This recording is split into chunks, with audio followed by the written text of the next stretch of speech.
वक्रतुंड महाकाय सूर्यकोटि समप्रभ निर्विघ्नं कुरु मे देव सर्वकार्येषु सर्वदा। वक्रतुंड महाकाय सूर्यकोटि समप्रभ निर्विघ्नं कुरु मे देव सर्वकार्येषु सर्वदा। राधे राधे, जय श्री कृष्णा। मैं सीमा सिंह आप सभी को सादर प्रणाम करती हूँ। आज मैं आपको विष्णु पुराण के प्रथम अंश का 10वां, 11वां और 12वां अध्याय सुनाने जा रही हूँ। 10वें अध्याय में हम भृगु, अग्नि और अग्निश्वातादि पितरों की संतान का वर्णन आएगा। श्री मैत्रेय जी बोले कि हे मुनि, मैंने आपसे जो कुछ पूछा था वह सब आपने वर्णन कर दिया। अब भृगु जी की संतान से लेकर संपूर्ण सृष्टि का वर्णन मुझे सुनाइए। श्री पाराशर जी बोले कि भृगु जी के द्वारा ख्याति से विष्णु पत्नी लक्ष्मी जी और धाता विधाता नामक 2 पुत्र उत्पन्न हुए। महात्मा मेरु की आयाति नियति नामनी कन्याएं धाता और विधाता की स्त्रियां थी। उनसे उनके प्राण और मृकडु नामक 2 पुत्र हुए। मृकडु से मार्कंडेय और वेदशिरा का जन्म हुआ। अब प्राण की संतान का वर्णन सुनो। प्राण का पुत्र धुतिमान और उसका पुत्र राजवान हुआ। हे महाभाग, उस राजवान से फिर भंगु वंश का विस्तार हुआ।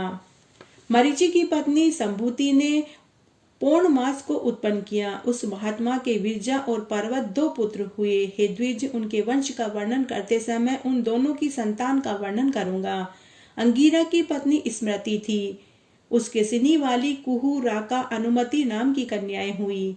अत्रि की भार्या अनुसुया ने चंद्रमा, दुर्वासा, योगी, दत्तात्रेय इन निष्पाप पुत्रों को जन्म दिया। पुलस्त्य की स्त्री प्रीति से दत्तोलिका का जन्म हुआ, जो अपने पूर्व जन्म से शाम्भु, मनवंतर से अगस्त्य कहा जाता था। प्रजापति पुलह की पत्नी शमा से कर्दम, उर्वरियान, सहिष्णु ये 3 पुत्र पैदा हुए। क्रतु की संतति नामक भार्या ने अंगूठे के पोरुओं के समान शरीर वाले तथा प्रखर सूर्य के समान तेजस्वी वालखिल्यादि 60,000 ऊर्ध्वरेता मुनियों को जन्म दिया। वशिष्ठ की ऊर्जा नामक स्त्री से रज, गौण, ऊर्ध्वबाहु, सवन, अनद, सुतपा, शुक्र ये 7 पुत्र उत्पन्न हुए।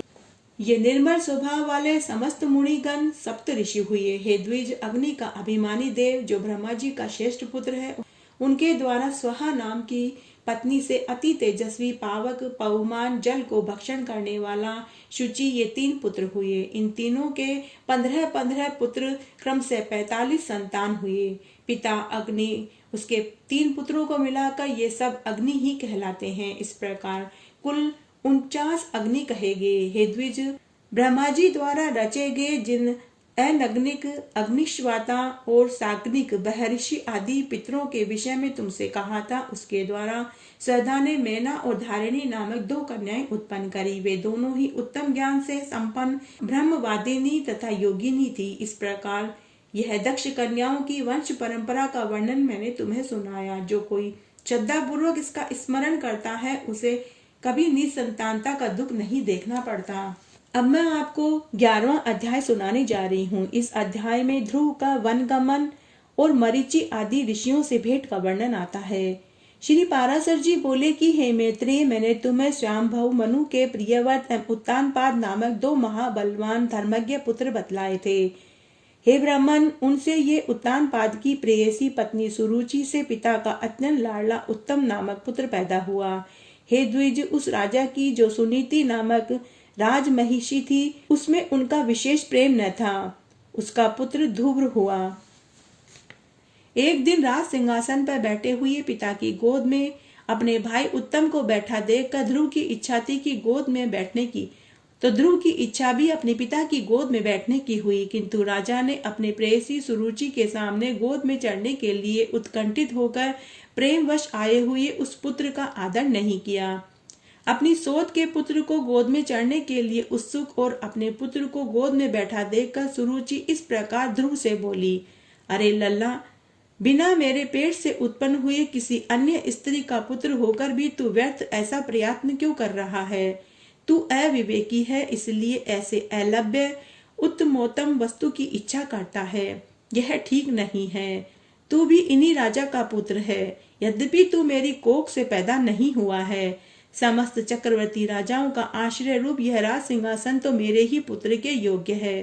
तू व्यर्थ ही चिंता कर रहा है। मेरे पुत्र के समान तुझे व्रता ही ये ऊंचा मनोरथ क्यों होता है? क्या तू नहीं जानता तेरा जन्म सुनुति से हुआ है? पाराशर जी बोले कि हे द्विज, विमाता का ऐसा वचन सुनकर बालक कुपित हो पिता को छोड़कर अपनी माता के महल को चल दिया। हे मैत्रेय, जिसके ओष्ठ कुछ कुछ कांप रहे थे, ऐसे अपने पुत्र को क्रोध युक्त देखकर सुनीति ने उसे गोद में उठाकर पूछा कि बेटा, तेरे क्रोध का क्या कारण है? तेरा किसने आदर नहीं किया? तेरा अपराध करके कौन तेरे पिताजी का अपमान करने चला है? श्री पाराशर जी बोले कि ऐसा पूछने पर ध्रुव ने अपनी माता से सब बातें कह दी और अति गर्वीली सुरुचि ने उसे पिता के सामने कहा था। अपने पुत्र के सिसक कर ऐसा कहने पर दुखी हुई सुनीति से खिन्न चित्त और दीर्घ निश्वास के कारण मलिन नयना होकर कहा। सुनीति बोली कि बेटा, सुरुचि ने ठीक ही कहा है, अवश्य ही तू मंद भाग्य है। हे वत्स, पुण्यवानों से उनके विपक्षी ऐसा कह सकते हैं। हे बेटा, तू व्याकुल मत हो, क्योंकि तूने पूर्व जन्मों में जो कुछ किया है उसे दूर कौन कर सकता है, और जो कुछ नहीं किया है वह तुझे दे भी कौन सकता है। इसलिए तुझे उसके वाक्यों से खेद नहीं करना चाहिए। हे वत्स, जिसका पुण्य होता है उसी को राजसन, राजछत्र, उत्तम घोड़े, हाथी मिलते हैं। ऐसा जानकर तू शांत हो जा। अन्य जन्मों में किए हुए पुण्य कर्मों के कारण ही सुरुचि में राजा की सुरुचि है। पुण्यहीना होने से ही मुझ जैसी स्त्री केवल भार्या ही रह जाती है। उसी प्रकार उसका पुत्र उत्तम भी बड़ा पुण्य पुंज संपन्न है। मेरा पुत्र तू ध्रुव मेरे समान ही अल्प पुण्यवान है। तथापि बेटा, तुझे दुखी नहीं होना चाहिए, क्योंकि जिस मनुष्य को जितना मिलना होता है अपनी ही पूंजी में मग्न रहता है। और यदि सुरुचि के वाक्य से तुझे दुख है तो सर्व फलदायक पुण्य के संग्रह करने का प्रयत्न कर। तू सुशील, पुण्यात्मा, प्रेमी, समस्त प्राणियों का हितैषी बन, क्योंकि जैसे नीची भूमि को ढलकता हुआ जल अपने आप ही पात्र में आ जाता है, वैसे ही सत्पात्र मनुष्य के पास स्वतः ही समस्त संपत्तियां आ जाती है। तब ध्रुव अपनी माता से बोला कि हे माता, तुमने मेरे चित्त को शांत करने के लिए जो वचन कहे हैं वे दुर्वाक्यों से बंधे हुए मेरे हृदय में तनिक भी नहीं ठहरते। इसलिए मैं तो अब वही प्रयत्न करूंगा जिससे संपूर्ण लोकों से आदरणीय सर्वश्रेष्ठ पद को प्राप्त कर सकूं। राजा की प्रेयसी तो अवश्य सुरुचि ही है। मैंने उसके उदर से जन्म भी नहीं लिया है। तथापि हे माता, अपने गर्भ से बड़े हुए मेरा प्रभाव भी तुम देखना। उत्तम, जिसको उसने अपने गर्भ में धारण किया है, मेरा भाई ही है। पिता का दिया हुआ राजासन वही प्राप्त करे। ऐसा ही हो माताजी, मैं किसी दूसरे के दिए हुए पद का इच्छुक नहीं हूँ। मैं तो अपने पुरुषार्थ से ही उस पद की इच्छा करता हूँ जिसको पिताजी ने भी नहीं प्राप्त किया है। तब पाराशर जी बोले कि माता से इस प्रकार कहकर ध्रुव महल से निकल पड़ा और फिर नगर से बाहर उपवन में चला गया। वहां ध्रुव ने पहले से ही आए हुए 7 मुनीश्वरों को कृष्ण वर्ग चम के बिछोने से युक्त आसन पर बैठे देखा।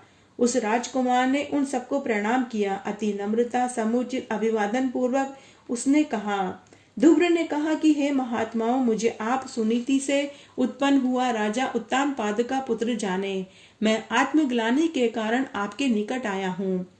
ऋषिवर बोले कि हे राजकुमार, अभी तो तुम 4-5 वर्ष के ही बालक हो। अभी तेरे निर्वेद का कोई कारण नहीं दिखाई पड़ता। तुझे कोई चिंता का विषय भी नहीं है, क्योंकि अभी तेरा पिता जीवित है। और हे बालक, तेरी कोई इष्ट वस्तु खो गई हो ऐसा भी नहीं दिखाई पड़ता, तथा हमें तेरे शरीर में कोई व्याधि भी दिखाई नहीं पड़ती। तेरी ग्लानि का क्या कारण है? तब पाराशर जी बोले कि तब सुरुचि ने उससे जो कुछ भी कहा वह सब उसने कह सुनाया।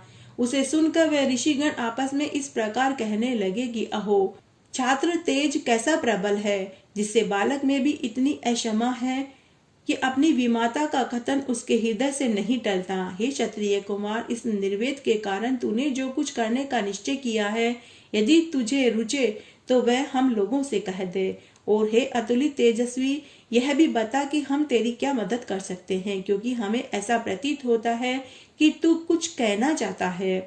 तब ध्रुव ने कहा कि हे द्विश्रेष्ठ, मुझे न तो धन की इच्छा है न राज्य की। मैं तो केवल एक उसी स्थान को चाहता हूँ जिसको पहले कभी किसी ने न भोगा हो। हे मुनिश्रेष्ठ, आपकी यही सहायता होगी कि आप मुझे भली प्रकार यह बता दें कि क्या करने से वह सबसे अग्रगण्य स्थान प्राप्त हो सकता है। मरीचि बोले कि हे राजपुत्र, बिना गोविंद की आराधना किए मनुष्य को वह श्रेष्ठ स्थान नहीं मिल सकता, अतः तू श्री अच्युत की आराधना कर। अत्रि बोले कि जो परा प्रकृति आदि से भी परे है, वे परम पुरुष जनार्दन जिससे संतुष्ट होते हैं, उसी को वह अक्षय पद मिलता है, यह मैं तुमसे सत्य कहता हूँ। तब अंगिरा ऋषि बोले कि यदि तू अग्रण्य स्थान का इच्छुक है तो जिन अव्यय आत्मा अच्युत में यह संपूर्ण जगत ओत प्रोत है, उस गोविंद की पूजा कर। पुलस्त्य ऋषि बोले, जो परब्रह्म परम धाम और परस्पर है, उन हरि की आराधना करने से मनुष्य अति दुर्लभ मोक्ष पद को प्राप्त कर लेता है। पुलह ऋषि बोले कि हे सुव्रत, जिन जगतपति की आराधना से इंद्र ने अच्युतम इंद्र का पद प्राप्त किया, तू उन यज्ञपति भगवान विष्णु की आराधना कर। क्रतु ऋषि बोले कि जो परम पुरुष यज्ञ योगेश्वर है, उन जनार्दन के संतुष्ट होने पर कौन सी वस्तु दुर्लभ रह सकती है। मुनि वशिष्ठ बोले कि हे वत्स, विष्णु भगवान की आराधना करने से तू अपने मन से जो कुछ चाहेगा वही प्राप्त करेगा। ध्रुव ने कहा कि हे ऋषिगण, मुझ विनीत को आपने आराध्य देव तो बता दिया, अब आपको प्रसन्न करने के लिए मुझे क्या जपना चाहिए यह बताइए। उस महापुरुष की मुझे जिस प्रकार आराधना करनी चाहिए वह आप लोग मुझसे प्रसन्नता पूर्वक कहिए। तब ऋषिगण बोले कि हे राजकुमार, विष्णु भगवान की आराधना में तत्पर पुरुषों को जिस प्रकार उनकी उपासना करनी चाहिए वह तू हमसे यथावत श्रवण कर। मनुष्यों को चाहिए कि पहले संपूर्ण बाह्य विषयों से चित्त को हटावे, उसे एकमात्र जगत के आधार में ही स्थिर कर दे। हे राजकुमार, इस प्रकार एकाग्रचित होकर तन्मय भाव से जो कुछ जपना चाहिए वह तुम सुनो। ओम हिरण्य गर्भ पुरुष प्रधान अव्यक्त रूप शुद्ध ज्ञान स्वरूप वासुदेव को नमस्कार है। ओम नमो भगवते वासुदेवाय मंत्र को पूर्व काल में तेरे पितामह भगवान श्याम भावभू मनु ने जपा था। तब उनसे संतुष्ट होकर श्री जनार्दन ने उन्हें त्रिलोकी का दुर्लभ मनवांचित सिद्धि दी थी। उसी प्रकार तू भी निरंतर जाप कर और श्री गोविंद को प्रसन्न कर। अब मैं आपको विष्णु पुराण के प्रथम अंश का 12वां अध्याय सुनाऊंगी। इस अध्याय में ध्रुव की तपस्या से प्रसन्न हुए भगवान का आविर्भाव और उसे ध्रुव पद दान का वर्णन आएगा। श्री पाराशर जी बोले कि हे मैत्रेय, यह सब सुनकर राजपुत्र ध्रुव उन ऋषियों को प्रणाम करके वन में चला गया। हे द्विज, अपने को कृतकृत्य सम्मान कर वह यमुना तट पर अति पवित्र मधु नामक वन में आया। मरीचि आदि मुनीश्वरों ने उसे जिस प्रकार उपदेश दिया था, उसने उसी प्रकार अपने हृदय में विराजमान निखिल देवेश्वर श्री विष्णु भगवान का ध्यान करना शुरू कर दिया। इस प्रकार हे विप्र, अनन्य चित्त होकर ध्यान करते रहने से उसके हृदय में सर्वभूतात्म अंतर्यामी भगवान श्री हरि सर्वतोभाव से प्रकट हुए। हे मैत्रेय, योगी ध्रुव के चित्त में भगवान विष्णु के स्थित हो जाने पर सर्वभूतों को धारण करने वाली पृथ्वी उनका भार न संभाल सकी। उसके बाएं चरण खड़े होने से पृथ्वी का बायां आधा भाग झुक गया, फिर दाएं चरण खड़े होने से दायां भाग झुक गया, और जिस समय वह पैर के अंगूठे से पृथ्वी को बीच में दबाकर खड़ा हुआ तो पर्वतों के सहित समस्त भूमंडल विचलित हो गए। हे महामुनि, उस समय नदी नद समुद्र आदि सभी अत्यंत शुद्ध हो गए। उनके शोभ से देवताओं में भी हलबली मच गई।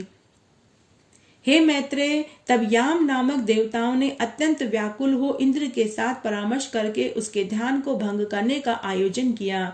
हे महामुनि, इंद्र के साथ अति आतुर कुष्मांड नामक उप देवताओं ने नाना रूप धारण करके उस ध्रुव की समाधि को भंग करना शुरू कर दिया। उस समय मायावी से रची हुई उसकी माता सुनीति नेत्रों से आंसू भर उसके सामने प्रकट हुई और बोली कि हे पुत्र, ऐसा कहकर करुणा युक्त वचन बोलने लगी। उसने कहा कि बेटा, तू शरीर को बुलाने वाले इस भयंकर तप का आग्रह छोड़ दो। मैंने बड़ी बड़ी कामनाओं द्वारा तुझे प्राप्त किया है।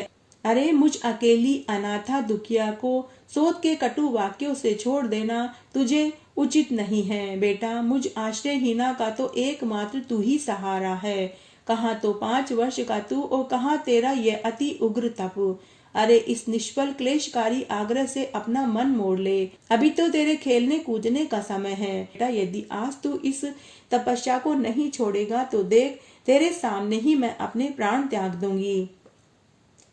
श्री पाराशर जी बोले कि हे मैत्रेय, भगवान विष्णु में चित्त स्थिर रहने के कारण ध्रुव ने उसे आंखों में आंसू भरकर इस प्रकार विलाप करती देखकर भी नहीं देखा। तब, अरे बेटा, यहाँ से भाग भाग, देख इस महाभयंकर वन में कैसे घोर राक्षस अस्त्र शस्त्र उठाए आ रहे हैं।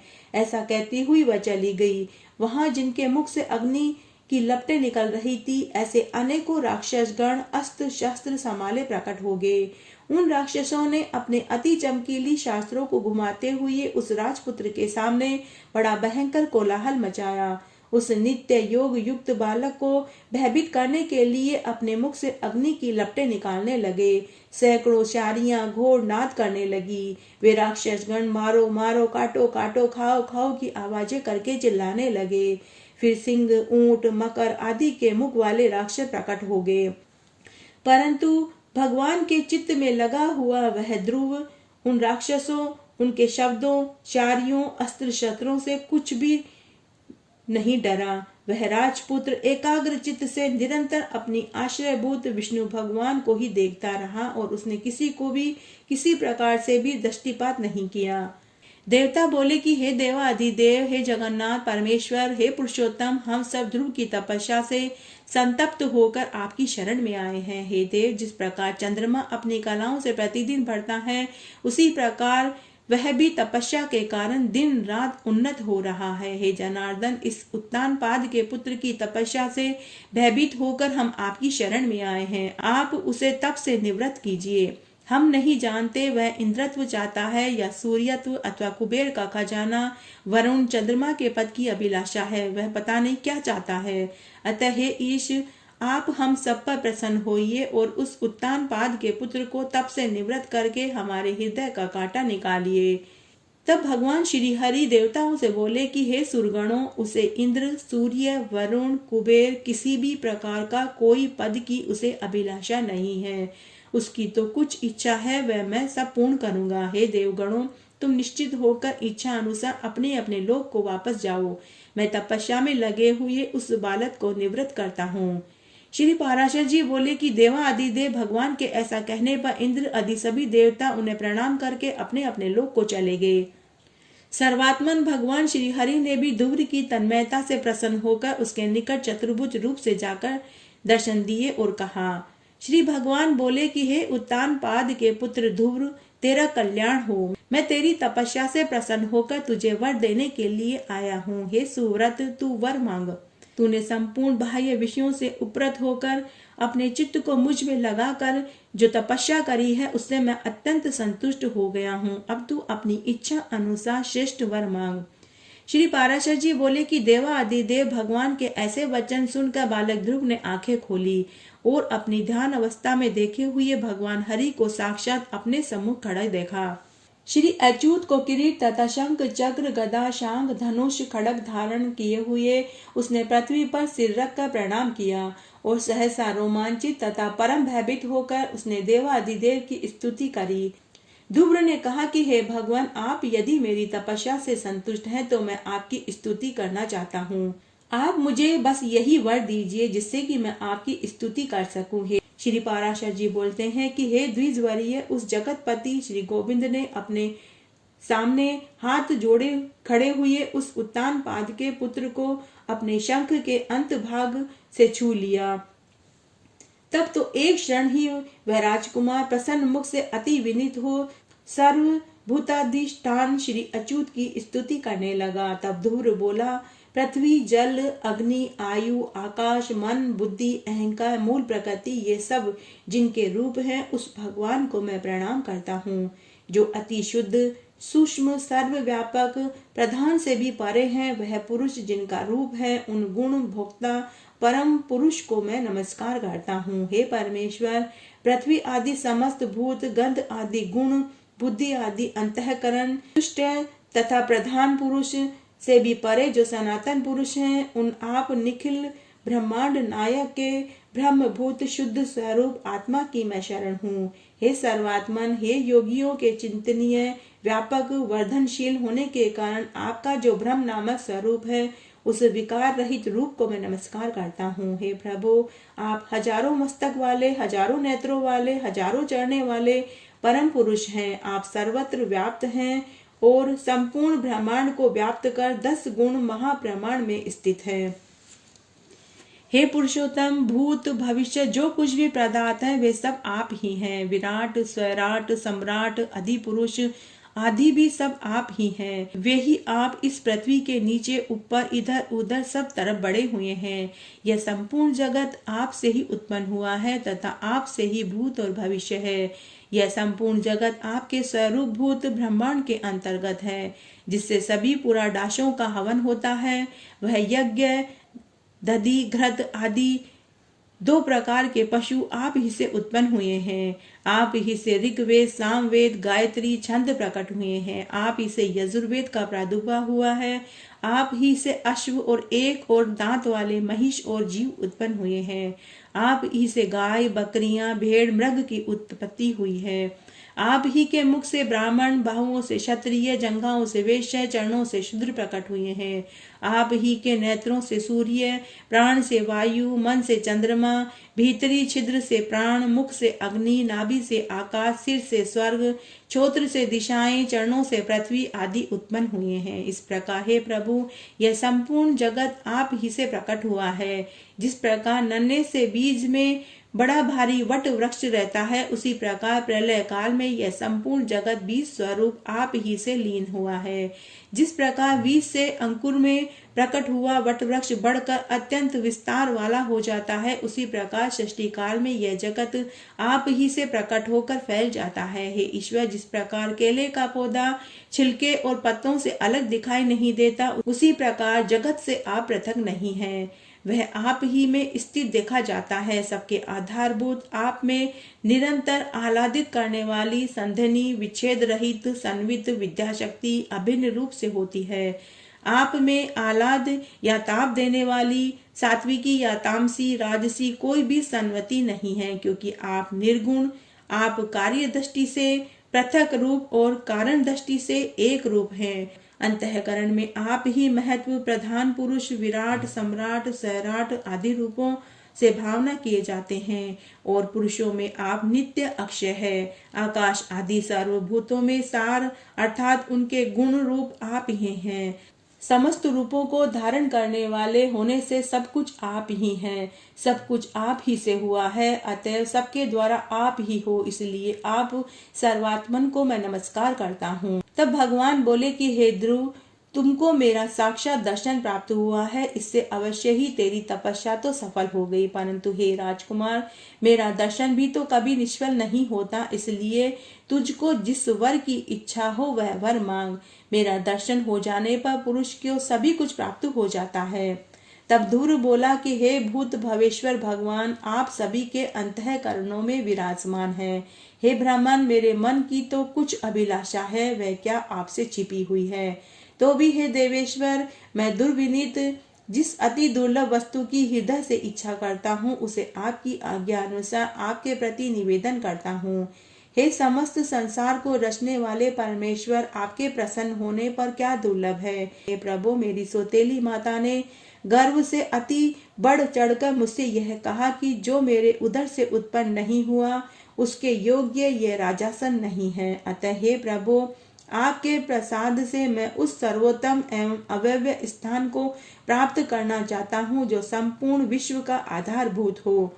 तब भगवान बोले कि अरे बालक, तूने अपने पूर्व जन्म में भी मुझे संतुष्ट किया था, इसलिए तू जिस स्थान की इच्छा करता है तू उसे अवश्य प्राप्त करेगा। पूर्व जन्म में तू एक ब्राह्मण था, मुझ में निरंतर एकाग्रचित रहकर माता पिता का सेवक, स्वधर्म का पालन करने वाला था। कालांतर में एक राजपुत्र तेरा मित्र हो गया। वह अपनी युवा अवस्था में संपूर्ण भोगों से संपन्न, अति दर्शनीय रूप लावण्य से युक्त था। उसके संग से उसके दुर्लभ वैभव को देखकर तेरी ऐसी इच्छा हुई कि मैं राजपुत्र हो जाऊं। अतः हे ध्रुव, तुझको अपनी मन वांछित राजपुत्रता प्राप्त हुई। जिन स्वयंभव मनु के कुल में और किसी को स्थान मिलना दुर्लभ है, उन्हीं के घर में तूने उत्तानपाद के यहाँ जन्म लिया। अरे बालक, जिसने तुझे संतुष्ट किया है उसके लिए तो यह अत्यंत तुच्छ है। मेरी आराधना करने से तो मोक्ष पद भी तत्काल प्राप्त हो जाता है। फिर जिसका चित्त निरंतर मुझ में लगा हुआ हो, उसके लिए तो स्वर्ग आदि लोकों का तो कहना ही क्या। अरे ध्रुव, मेरी कृपा से तू निसंदेह उस स्थान में जो त्रिलोकी की सबसे उत्कृष्ट है, संपूर्ण ग्रह तारा मंडल का आश्रय बनेगा। हे ध्रुव, मैं तुझे वह ध्रुव स्थान देता हूँ जो सूर्य, चंद्रमा, मंगल, बुध, बृहस्पति, शुक्र, शनि आदि ग्रहों, सभी नक्षत्रों, सप्तऋषियों, संपूर्ण विमानचारी देवगणों से ऊपर है। देवताओं में से भी कोई तो केवल 4 युग तक, कोई 1 मनवंतर तक ही रहते हैं, किंतु तुझे मैं 1 कल्प तक की स्थिति देता हूँ। तेरी माता सुनीति अति स्वच्छ तारा रूप से उतने ही समय तक तेरे पास एक विमान पर निवास करेगी, और जो लोग समाहित चित्त में सायंकाल और प्रातःकाल के समय तेरा गुण कीर्तन करेंगे, उनको महान पुण्य की प्राप्ति होगी।